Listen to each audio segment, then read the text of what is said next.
सुप्रभात देवियों और सज्जनों, मैं कर्नल सोफिया कुरैशी और मेरे साथ विंग कमांडर व्योमिका सिंह आज आपको 6 से 7 मई 2025 की रात 1:05 से 1:30 बजे के बीच भारतीय सशस्त्र बलों द्वारा अंजाम दिए गए ऑपरेशन सिंदूर के बारे में जानकारी देंगे। ऑपरेशन सिंदूर 22 अप्रैल को पहलगाम में हुए विभत्स आतंकवादी हमले के शिकार मासूम नागरिकों व उनके परिवारों को न्याय देने के लिए लॉन्च किया गया था। इस कार्रवाई में 9 टेररिस्ट कैंप्स को टारगेट किया गया और पूरी तरह से इसे बर्बाद किया गया। पाकिस्तान में पिछले 3 दशकों से टेरर इंफ्रास्ट्रक्चर का निर्माण हो रहा है। इसमें recruitment, indoctrination centres, training areas व लॉन्च पैड शामिल थे, जो पाकिस्तान और पाक अधिकृत जम्मू कश्मीर POJK दोनों में फैले हैं। Operation Sindoor was launched by Indian Armed Forces to deliver justice to the victims of Pahalgam terror attack and their families. 9 terrorist camps were targeted and successfully destroyed. Over the last 3 decades, Pakistan has systematically built terror infrastructure. It is a complex web of recruitment and indoctrination centers, training areas for initial and refresher courses, and launch pads for handlers. These camps are located both in Pakistan as well as Pakistan-occupied Jammu and Kashmir areas.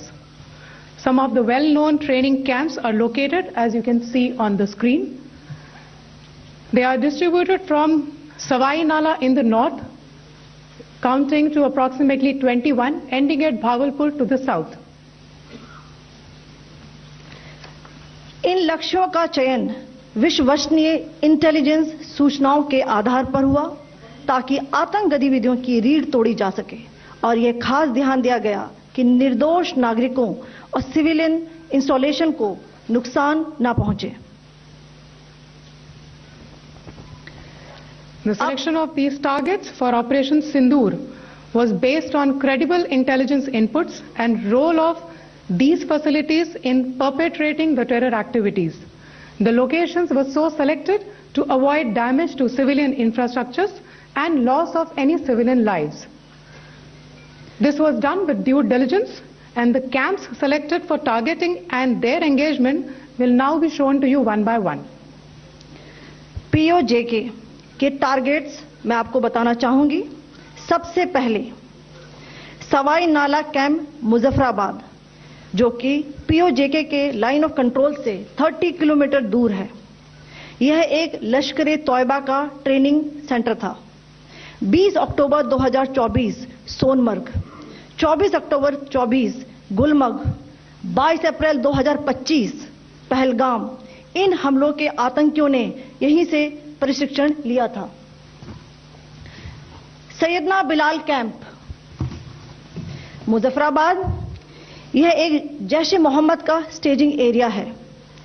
यह हथियार, विस्फोटक और जंगल survival training का केंद्र भी था। Gulpur camp Kotli, यह LOC से 30 किलोमीटर दूर था। लश्कर तौयबा का बेस था, जो रजौरी पुंछ में सक्रिय था। 20 अप्रैल 2023 को पुंछ में और 9 जून 2024 को तीर्थ यात्रियों के बस हमले में यहीं से आतंकी को ट्रेन किया गया था।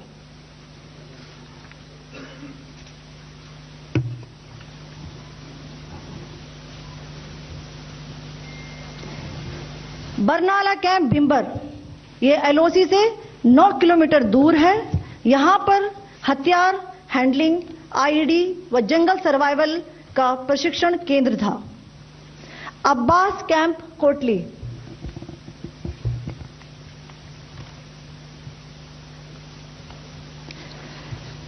यह LOC से 13 किलोमीटर दूर है। लश्कर तौयबा का फिदाइन यहां तैयार होता था। इसकी कैपेसिटी 15 टेररिस्ट को ट्रेन करने की थी।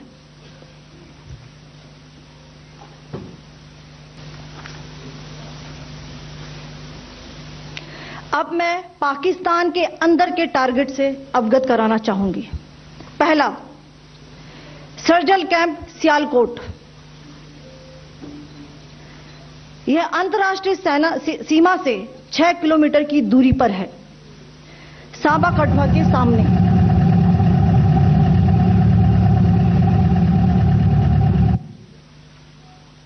मार्च 2025 में जम्मू एंड कश्मीर पुलिस के 4 जवानों की जो हत्या की गई थी, उन आतंकवादियों को इसी जगह पर ट्रेन किया गया था। दूसरा, महमूना जाया कैंप सियालकोट। यह 18 से 12 किलोमीटर आईबी से दूर था। हिजबुल मुजाहिदीन का बहुत बड़ा कैंप था। यह कठुआ जम्मू क्षेत्र में आतंक फैलाने का नियंत्रण केंद्र था। पठानकोट एयरफोर्स बेस पर किया गया हमला भी इसी कैंप से प्लान और डायरेक्ट किया गया था। मरकज ताइबा मुरीद के, यह आईबी से 18 से 25 किलोमीटर दूरी पर है। 2008 के मुंबई हमले के आतंकी भी यहीं से प्रशिक्षित हुए थे। टारगेट 10 हुआ, एंक्लोजर सेम ही है। 7 it is hit the target. हाँ हाँ।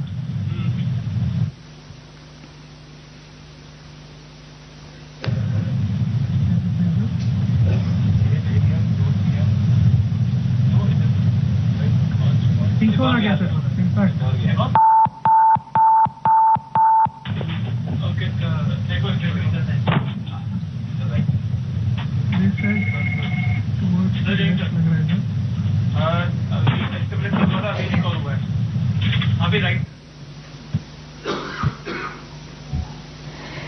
मरकज सुभान अल्लाह भावलपुर, यह इंटरनेशनल बाउंड्री से 100 किलोमीटर दूर है। जैश ए मोहम्मद का मुख्यालय था। यहां पर रिक्रूटमेंट, ट्रेनिंग व इंडोक्ट्रिनेशन का केंद्र भी था। शीर्ष आतंकी अक्सर यहां आते थे। मैं आप सबको बताना चाहती हूं कि किसी भी सैन्य ठिकाने का निशाना नहीं बनाया गया और अभी तक किसी तरह की नागरिक क्षति की रिपोर्ट नहीं है। धन्यवाद। जय Hind. The strike on the terror camps were undertaken through precision capability, as shown to you. A niche technology weapons with careful selection of warheads was ensured so that there will be no collateral damage.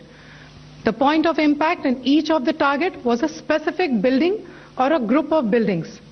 All the targets were neutralized with clinical efficiency, and the results reiterate the professionalism of the Indian Armed Forces in the planning and execution of their operations.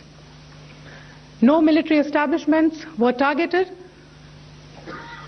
India has demonstrated considerable restraint in its response.